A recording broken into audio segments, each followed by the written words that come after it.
es mayor riesgo de producir cálculos. Y la edad también está en relación directa, ¿no? A mayor edad, mayor riesgo de tener cálculos, ¿no? Si bien es cierto, más de los 45 años, ¿no? Aumenta la frecuencia, esto no quiere decir que las personas jóvenes no pudieran tener cálculos, ¿no? Entonces, a mayor edad, el hecho de ser mujer, el número de gestaciones son factores de riesgo de cálculos. También el componente del hábito alimentario, ¿no? El consumo excesivo de grasa también es factor de riesgo, ¿no? El aumento de colesterol también es mayor factor de riesgo, ¿no? Son los factores de riesgo más frecuentes. La edad, el sexo, ¿no? Y el colesterol o la dislipidemia. Son los factores de riesgo más frecuentes. Hay otros como la nutrición parenteral total, unas operaciones que sean unas gastrectomías, hay muchos, ¿no? Pero los más frecuentes, nunca se olviden, la edad, el sexo, el número de gestaciones y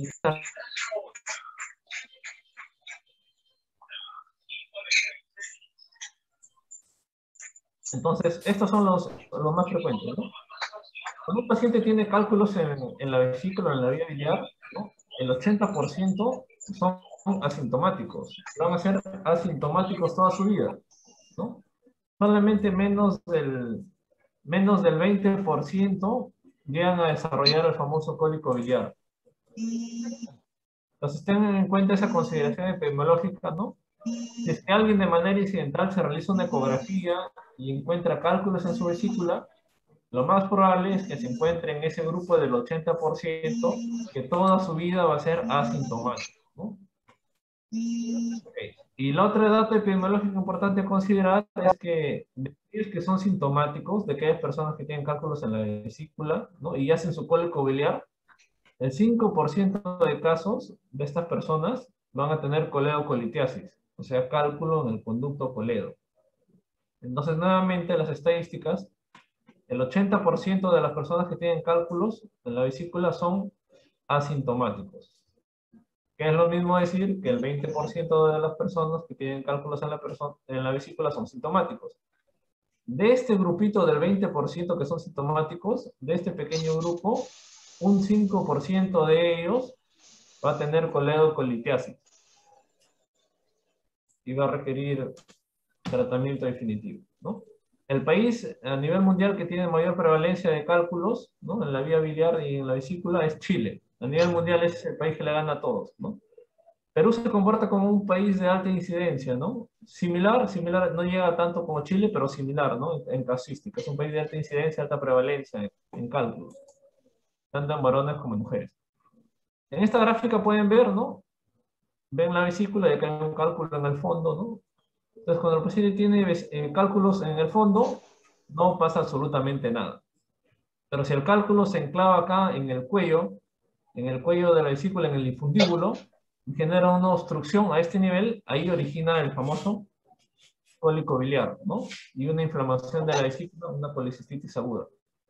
Entonces, cuando los cálculos se mueven y se ubican acá en el cuello, en el infundíbulo de la vesícula, o bien en el cuello o bien en el infundíbulo de la vesícula, cuando se ubican acá, es que generan obstrucción, estasis, isquemia, y eso produce dolor, más inflamación, ¿no? Mientras que los cálculos estén bailando acá en el fondo, no pasa absolutamente nada respecto a síntomas.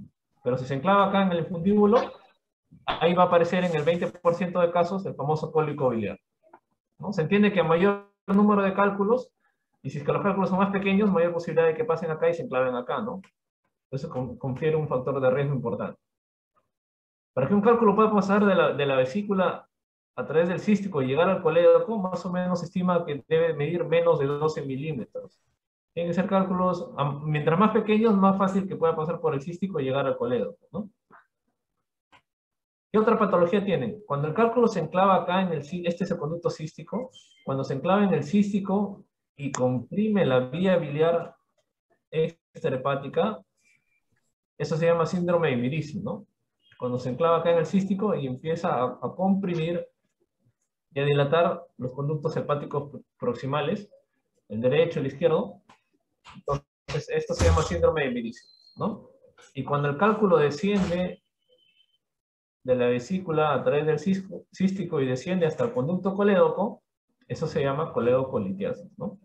estamos quedando que el 20% de los que tienen cuadro clínico de colicistitis aguda, el 20% va a tener coleocolitiasis, porque un cálculo va a migrar, ¿no?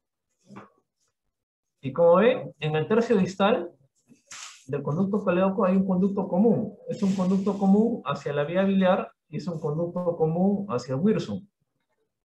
Entonces, si es que acá está el cálculo, si es que desciende y se ubica acá, se enclava acá a este nivel, en tercio distal, las secreciones de enzimas pancreáticas no van a poder vertir sus secreciones al duodeno.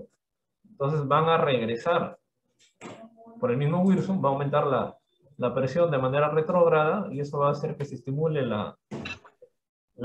el tripsinógeno, la tripsina y las proenzimas pancreáticas dentro del páncreas, ¿no? No se van a liberar acá porque está ahí una obstrucción, van a regresar hacia el páncreas, va a aumentar la presión de Wirsum y eso va a estimular a la tripsina, al tripsinógeno y a las proenzimas pancreáticas y se autodigiere y origine pancreatitis. Entonces se dan cuenta, acá está toda la patología pancreática, ¿no? Perdón, toda la patología biliar. Entonces tienen cuadros de colicistitis aguda por enclavamiento del cálculo en el infundíbulo, tienen cuadros de mirici por enclavamiento del cálculo en el cístico y compresión de la vía biliar proximal, tienen cuadro de coleocolitiasis, tienen cuadro de pancreatitis aguda. Todos estos tienen en común algo, ¿no?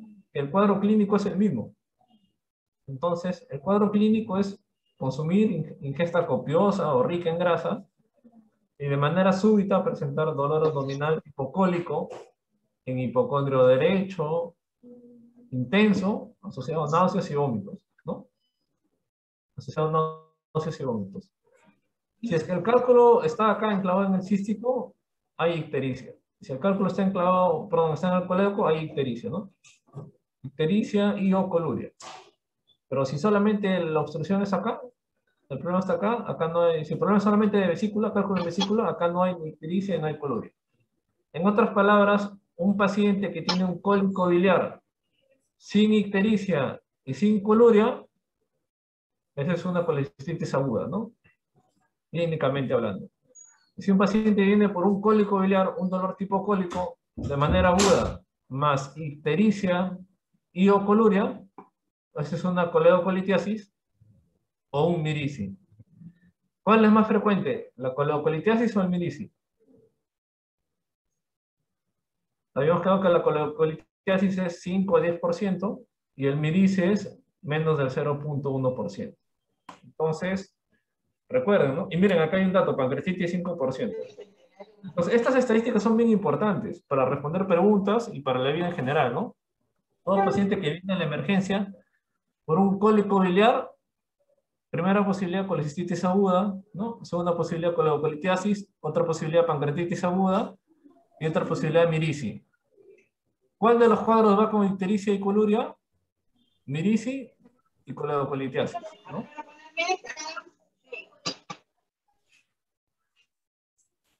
Esta imagen delimita muy bien las paredes de la vesícula. La vesícula está entre el segmento 4B y 5 del hígado, ¿no? Su contenido es anecogénico, o sea, negro, porque está lleno de bilis, y recuerden que la bilis tiene agua, entonces todo eso es anecogénico.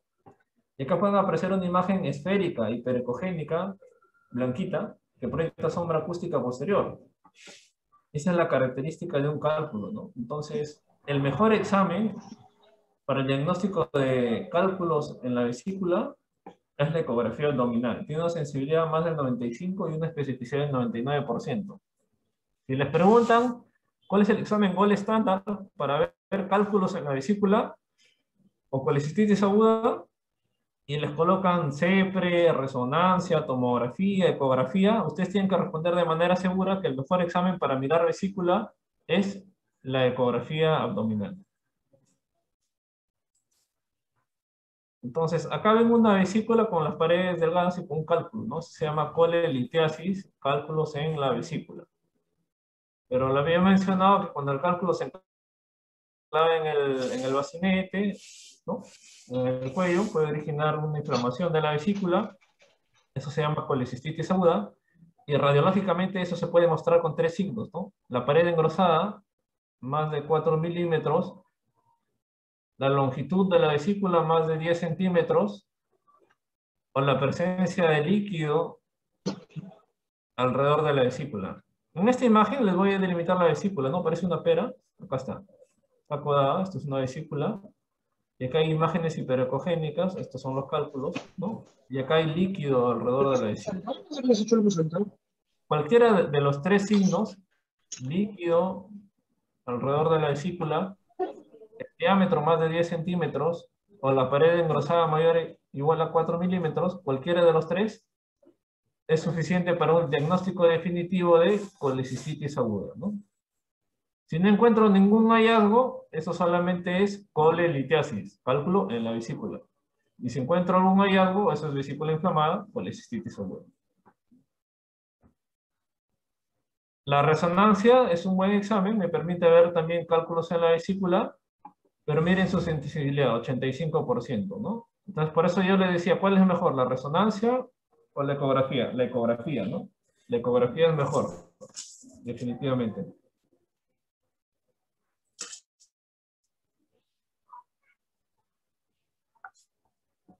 Entonces, cuando viene un paciente con cólico biliar, ustedes a ojo cerrado una ecografía abdominal para ver la vesícula.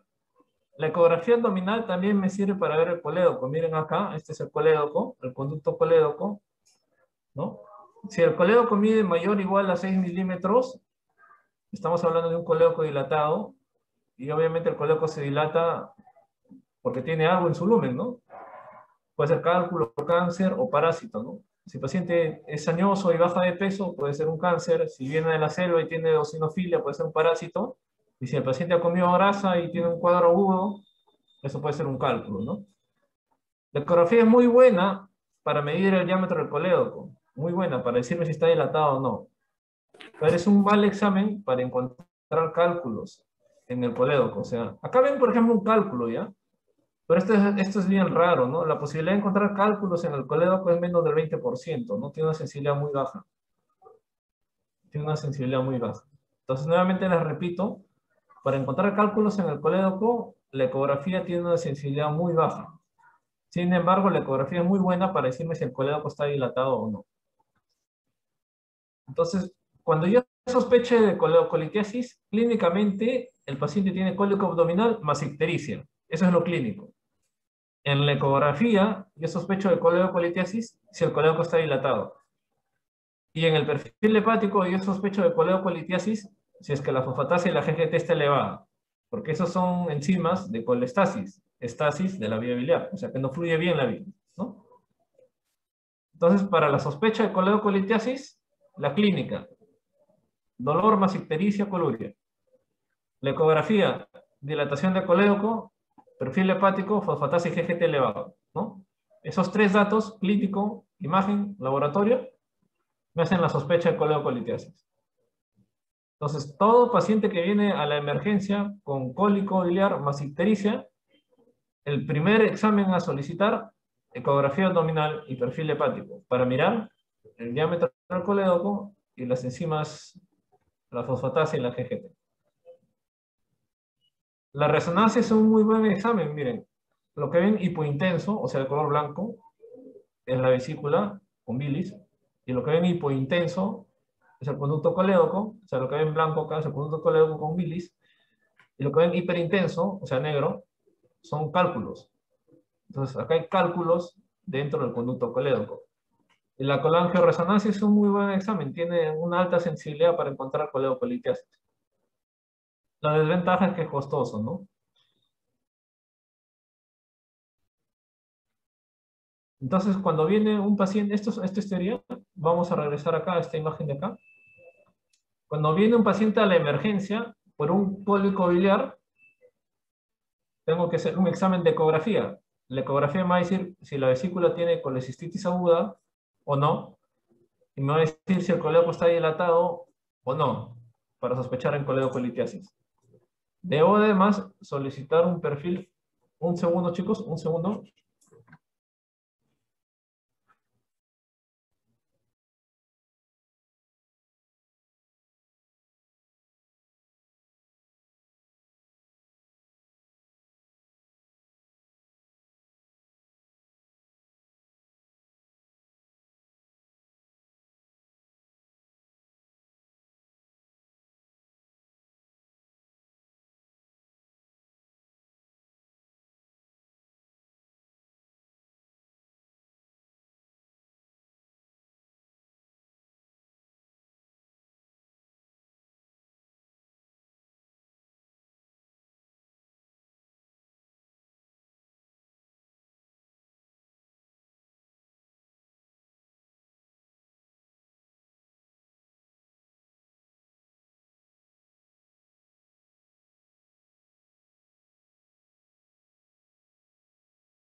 Disculpen, chicos, traje del oficio.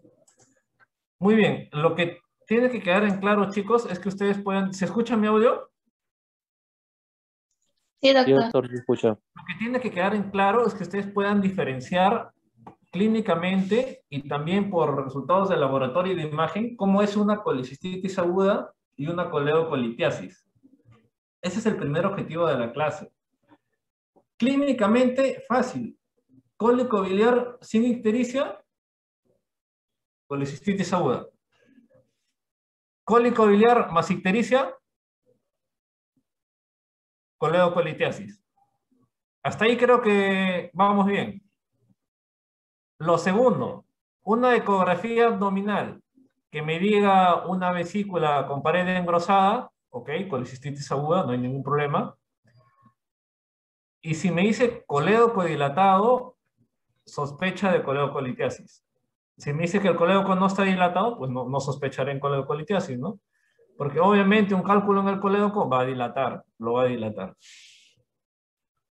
Y la diferencia en el laboratorio es si el perfil hepático, si la fosfatasa y la GGT están aumentadas, quiere decir que hay una obstrucción acá. Entonces, si el perfil hepático me dice que la fosfatasa y la GGT están elevadas, me está diciendo que hay una probabilidad de coledocolitiasis. Si el perfil hepático está normal, solamente ese cólico se deberá a un problema de vesícula, ¿no? Entonces, todos los exámenes son complementarios. No es que uno sea mejor que el otro, ¿no? La ecografía abdominal y el perfil hepático son exámenes que se complementan, que nos ayudan. La ecografía me dice el diámetro del colédoco, si está dilatado o no, y el perfil hepático me dice si la fosfatasa alcalina y la GGT están elevadas o están normales. Ambos datos me son útiles para saber si es que hay sospecha de coledocolitiasis o no.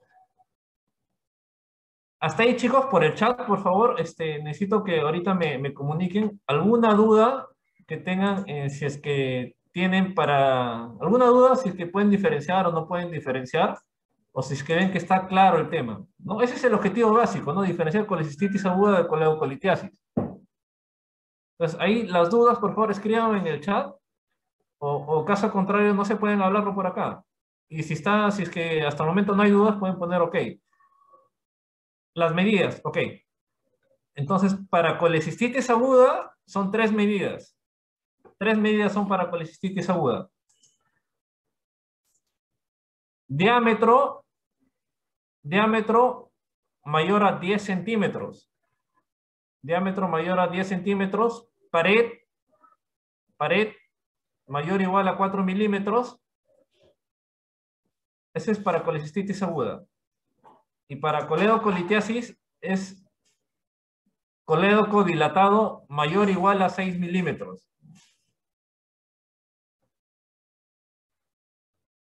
Acá hay otra pregunta. Otra vez, a ver, con calma. Ok, regresamos a vesícula, ¿ya? Vesícula. Para el diagnóstico de colecistitis aguda, tres cosas. La longitud mayor a 10 centímetros. Pared mayor o igual a 4 milímetros. Y la presencia de líquido perivesicular. Cualquiera de las 3 entidades, diagnóstico de colecistitis aguda, ¿no?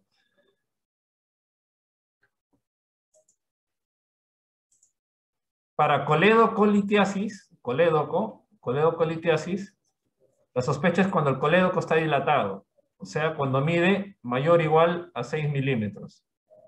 Mayor o igual a 6 milímetros.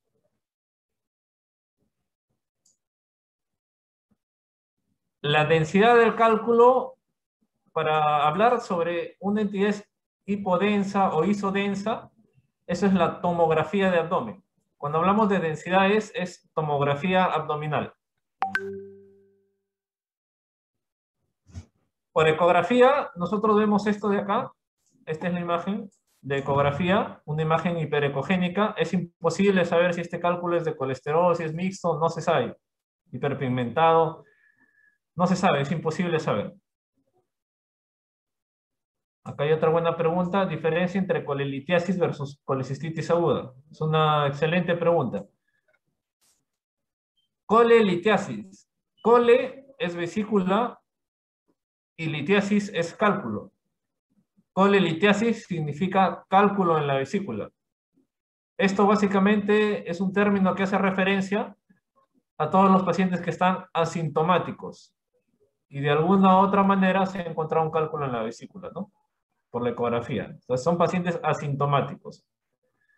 Colecistitis aguda es el término cuando ya tenemos el diagnóstico de inflamación de la vesícula. ¿Y cómo sabemos eso? Fácil, si es que mide más de 10 centímetros, si es que la pared está más de 4 milímetros, o si es que hay líquido alrededor de la vesícula. Cualquiera de esos tres hallazgos es igual a decir vesícula inflamada. En términos médicos, eso es colecistitis, itis es inflamación aguda. Entonces, colecistitis aguda es inflamación en el contexto de un cólico biliar y colelitiasis denota que hay cálculo en la vesícula, pero que no está inflamado, ¿no? O sea que está asintomático.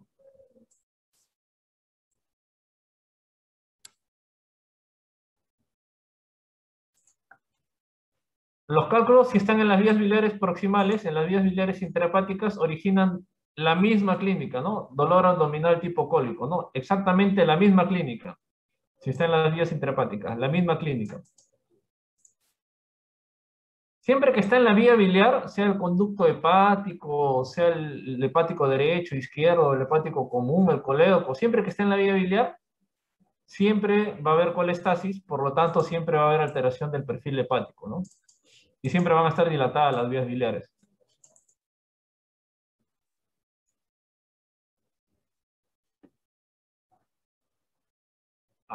Seguimos, a ver, ¿qué más? La colecistitis aguda es indicación para cirugía. Un cuadro de inflamación aguda es criterio, es indicación quirúrgica, ¿no? De por sí la colecistitis aguda, acá está. Calma, acá está. La colecistitis aguda se puede medir en grados, leve, moderado, severo. Eso no es la finalidad de la clase, eso ya es para cirugía, ¿no? Eso ya es para cirugía. Determinar qué grado es y quién va a cirugía y quién no va a cirugía. Ustedes de manera general solamente tienen que saber cómo llegar al diagnóstico y decir, si es colecistitis aguda, el tratamiento es colecistectomía, o sea, extirpación de la vesícula. Si tiene coledocolitiasis, el tratamiento es CEPRE. Eso lo hace el gastroenterólogo. Entonces, la colecistitis aguda, esto les voy adelantando, esto es algo de cirugía general, no es para ustedes, pero miren, en un cuadro leve, ¿no? Se debe administrar antibióticos y observar o tener una conducta de una colecistectomía laparoscópica temprana. O sea, termina en cirugía. El grado 1 termina en cirugía. Una colecistitis aguda de grado 2, la conducta es antibióticos, ¿no? Y hacer un drenaje urgente o una colecistectomía laparoscópica temprana. De acuerdo a los criterios del paciente o comorbilidades, la colecistectomía se puede retrasar o ser de manera electiva. Pero sea uno o sea otro, el grado 2 termina en colecistectomía. O sea, termina operándose, retirando la vesícula. Si es de grado 3, también antibióticos, ¿no? Y va a depender en qué grado esté el paciente, en disfunción multiorgánica, falla multiorgánica, estado general, comorbilidades. Va a depender si es que la colecistectomía se hace temprana o es diferida. Por eso les repito, tanto el grado 1 como el 2 como el 3 terminan en colecistectomía. La indicación es simplemente que tengan un cuadro de vesícula aguda, ¿no? Una colecistitis aguda, eso ya es indicación para antibiótico y para colecistectomía.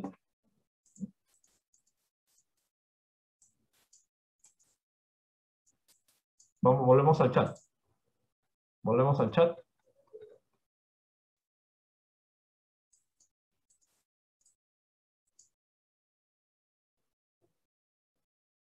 Vamos por colangitis. Colangitis, a ver. Colangitis significa pus en la vía biliar. Para que alguien tenga pus en la vía biliar sí o sí tiene que estar obstruida, sea por cálculos, sea por parásitos, sea por cáncer, sí o sí. Sí o sí tiene que haber una obstrucción para que eso tenga sobrecrecimiento bacteriano. Entonces, si está obstruida la vía biliar, ¿Cómo estará el colédoco? Dilatado. ¿Cómo estará la fosfatasa y la GGT? Aumentadas. Y si además estoy diciendo que eso está lleno de pus, ¿cómo estará el hemograma? Con leucocitosis.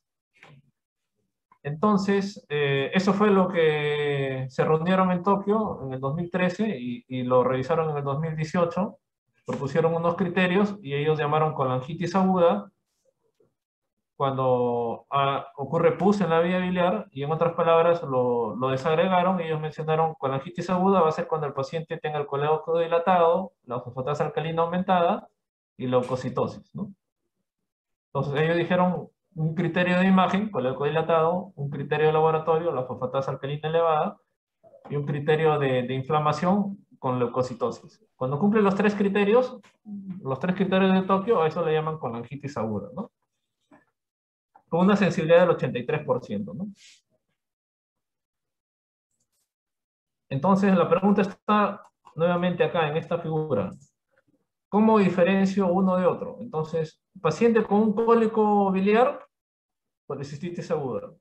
Cólico biliar con ictericia y coluria, coleocolitiasis. Cólico biliar con ictericia, coluria y además fiebre y leucocitosis con largitis aguda, ¿no? Y si tiene amilasa y lipasa aumentada, ya eso puede ser, eso es compatible con pancreatitis, ¿no? Entonces, todo da vuelta en esta imagen de acá. La colicistitis aguda, la coleocolitiasis, la colangitis y la pancreatitis. Entonces, ¿qué necesito para el diagnóstico de las cuatro entidades? Una ecografía abdominal que me diga cómo está la vesícula, cómo está el colédoco, cómo está el páncreas. Una fosfatasa y una GGT que me diga si es que hay obstrucción a este nivel o no. Una amilasa y lipasa que me diga si es que hay pancreatitis o no. Y un hemograma que me diga si es que hay leucocitosis para ver si es que hace referencia a una colangitis aguda o una pancreatitis aguda. Entonces, para la pancreatitis aguda, amilasa y lipasa. Para la coleocolitiasis, el diámetro del colédoco, la fosfatasa, la GGT y el hemograma, ¿no? Para ver si está infectado o no con pus. Entonces, si uno quiere saber si el paciente tiene colangitis aguda, uno aplica los criterios de Tokio, que es colédoco dilatado, fosfatasa elevada y leucocitosis, ¿no? El germen más frecuente asociado con colangitis es el E. coli, segundo lugar Klebsiella sp, tercer lugar anaerobios. Por eso hay que administrar antibióticos. ¿Cómo se drena la vía biliar? La vía biliar se drena a través de la CEPRE. Entonces, la CEPRE es útil para el diagnóstico de observar cálculos en la vía biliar, es útil para extirpar los cálculos de la vía biliar y también es útil para que drene la pus de la vía biliar. O sea, con la CEPRE es el examen gold estándar para el diagnóstico de coleocolitiasis, es el examen terapéutico gold estándar para coleocolitiasis y es el examen terapéutico gold estándar para colangitis aguda. Todo lo que es vía biliar, coleocolitiasis o colangitis, todo lo que es vía biliar es igual a CEPRE. Y todo lo que es vesícula es igual a colecistectomía, ¿no? Entonces ahí ya se facilitaron más las cosas. Toda la patología de la vesícula, el cirujano general. Y toda la patología de la vía biliar, el gastroenterólogo con la CEPRE, ¿no?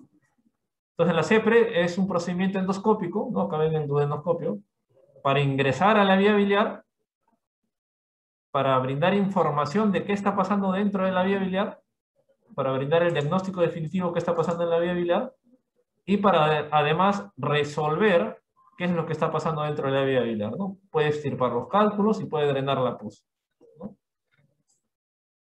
En conclusión, podemos decir que el gol estándar para colilitiasis es la ecografía, el gol estándar para la coleocolitiasis es la CEPRE, el tratamiento de elección para una colecistitis aguda es la colecistectomía, el tratamiento de la coleocolitiasis es la CEPRE y el tratamiento de la colangitis es la CEPRE.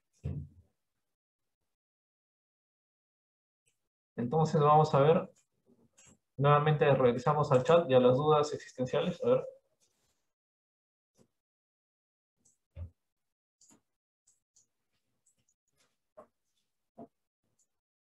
Acá hay una buena pregunta, ¿no? ¿Cuál es el mejor tratamiento como antiespasmódico? Y eso va a variar entre paciente y paciente, ¿no? La dosis es de iosina, es de 10 a 20 miligramos, con eso se debe iniciar según las guías, N-butilbromuro de escopolamina. Ese es un antiespasmódico, que es la iosina, ¿no? Sin embargo, depende de varios factores, ¿no? Para saber si es que esto lo va a aliviar, no depende de si es que está en una colicistitis aguda, si es que es una coleocolitiasis, la sensibilidad del paciente, ¿no? Efectos adversos.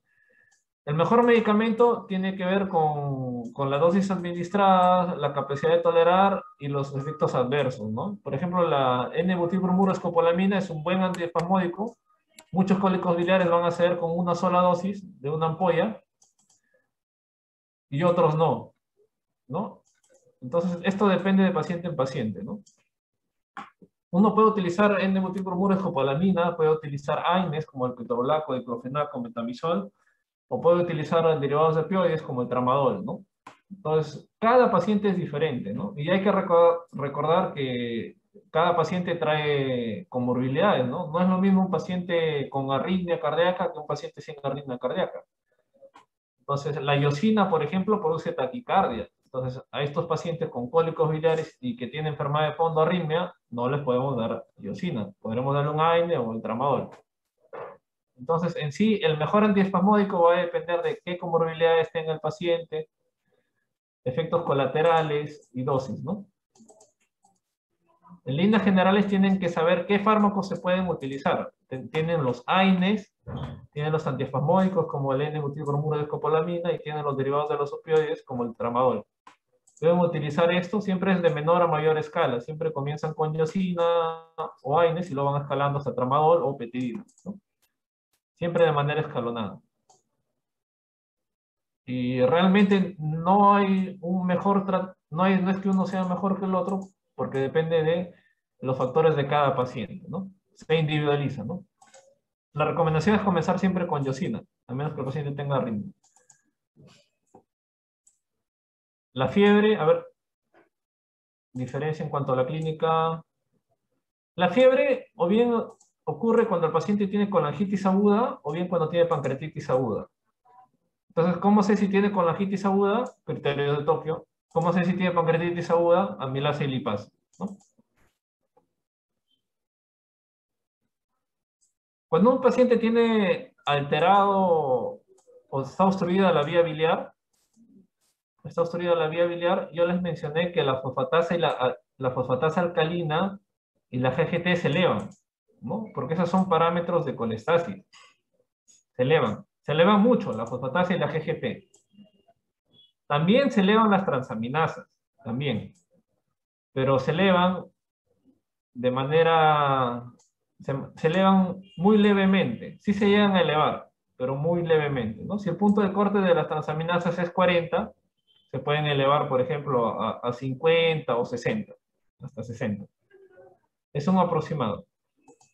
En cambio, la GGT, por ejemplo, si su punto de corte es 50, la GGT se eleva a 300, 400, 500, ¿no? O sea, comparativamente la GGT se eleva demasiado en comparación con las transaminasas, ¿no? Resalta mucho a la vista esa elevación de la fosfatasa y de la GGT. Las transaminasas sí se elevan, pero muy poco. O sea, como si si el punto de corte es 40, se elevarán hasta 50, ¿no? O 60, muy poco.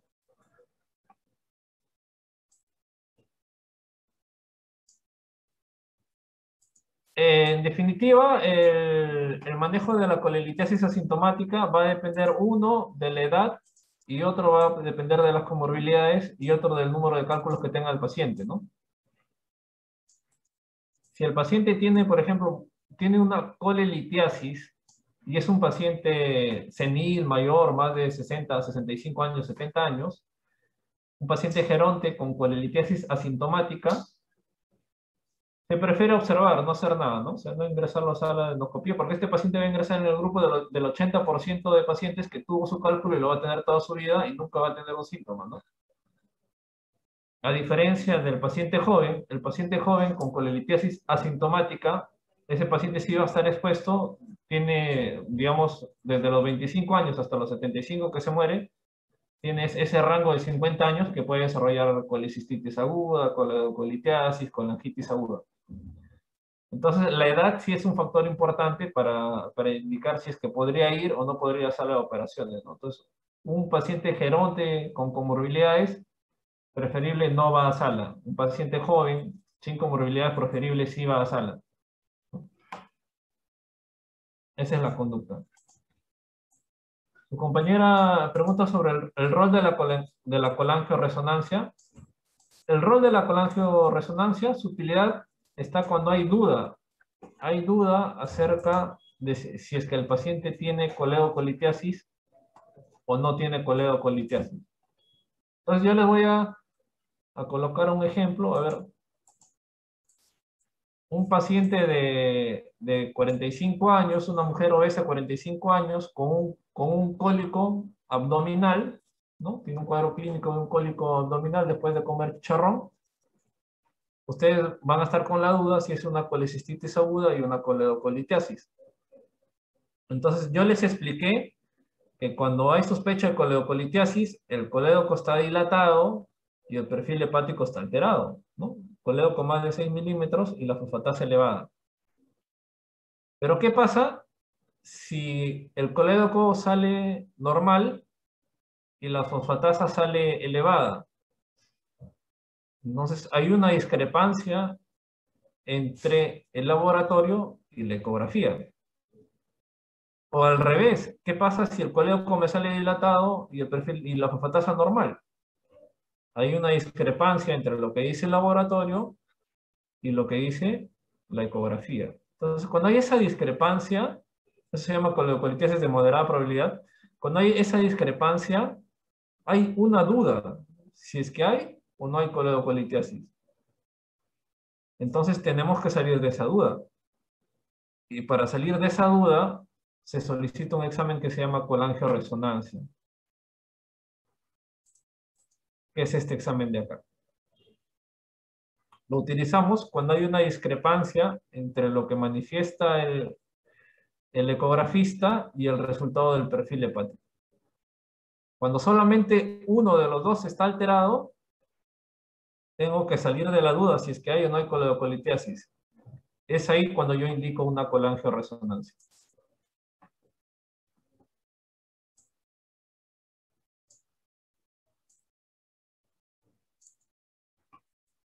Su compañero hace una pregunta muy interesante también. ¿Cómo diferencio yo una coleocolitiasis de un cáncer y de un parásito, ¿no? Porque los tres destruyen la vía biliar, ¿no? Entonces, a manera de ejemplo, si yo les pregunto, un paciente de 55 años de edad, con un tiempo de enfermedad de 5 meses, con baja de peso y con ictericia, ese es un cáncer, ¿no? La disminución de peso, la ictericia progresiva en meses, un tiempo de enfermedad largo, ¿no? Ese es indicativo de, o ese es sugerente de cáncer. Un cólico siempre es un cuadro clínico agudo, con un tiempo de enfermedad menor a 24 horas, inicio súbito. Entonces, la diferencia entre el cáncer y el cálculo es que que el cálculo origina dolor cólico, el cáncer no origina dolor cólico. Y otro, que el tiempo de enfermedad en el cáncer es larvado, es prolongado, meses de enfermedad. Y en la patología de litiasis, el cuadro clínico es agudo, ¿no? Después de comer alimentos copiosos, en menos de 24 horas se desarrolla el síntoma característico del cólico biliar. Y en parásitos como la fasciola y el ascaris tendrá que ver, uno, la zona epidemiológica de dónde viene el paciente y también es un cuadro más larvado también, ¿no? De meses, ¿no? Y la característica de la eosinofilia también en el hemograma, va para parásitos. Ah, ya, el tratamiento antibiótico de la colangitis, claro, vamos a explicar, ¿no? La indicación de la resonancia es básicamente cuando hay sospecha de coleocolitiasis. A ver, vamos con la primera pregunta. Indicaciones de la colangioresonancia. Cuando sospechan de coleocolitiasis, ¿no? Ustedes van a indicar una ecografía y un perfil hepático. Si los dos salen alterados, ya, eso es coleocolitiasis, pasa para CEPRE. Si solamente uno de los dos sale alterado, hay dudas si es que hay coleocolitiasis o no. Y para salir de la duda, yo realizo una colangioresonancia. Entonces, la indicación de la colangioresonancia es cuando o bien el perfil hepático o bien la ecografía abdominal está alterada. Cuando solamente uno de los dos está alterado, yo solicito la colangioresonancia. El tratamiento antibiótico, si yo sé que el germen más frecuente es el E. coli, el segundo germen más frecuente es la Klebsiella, tengo que atacar a estos gérmenes. Y estos gérmenes son gram negativos. Entonces tendremos que utilizar antibióticos que maten a los gram negativos. Y tenemos las quinolonas, como el ciprofloxacino, o tenemos acefalosporinas, como la ceftriaxona. Pero en tercer lugar, miren, en tercer lugar tenemos a los anaerobios. En tercer lugar están los anaerobios. Entonces también tenemos que administrar antibióticos que sean para anaerobios. Y ahí tenemos al metronidazol. En conclusión, hay que utilizar antibióticos que maten a la E. coli, a la Klebsiella y a los anaerobios. Utilizamos o bien ciprofloxacino con metronidazol, o bien ceftriaxona con metronidazol, ¿no? El tratamiento de la colangitis es antibióticos más CEPRE, ¿no? Sí o sí tiene que hacerse la CEPRE, ¿no? Si no, la pus va a estar ahí acumulada, por más que demos antibióticos, ¿no?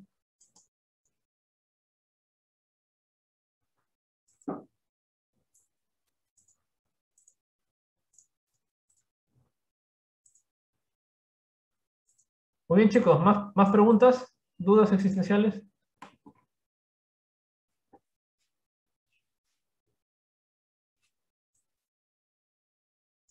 Nada, por el chat pueden emitir sus dudas también. Ya está, entonces si no hay más preguntas, chicos, eso sería la clase, eso sería la diferencia entre colecistitis aguda, coleocolitesis y colangitis. Gracias, doctor. Muy bien, chicos, que tengan un buen día. Gracias, doctor. Muchas gracias, doctor. Gracias, doctor. Tengan un buen día, cuídense mucho. No se Cuídese, doctor. por el silencio, que les vaya muy bien. A usted también. Muy bien. Provecho con su... Gracias. Nos vemos en el ECOE.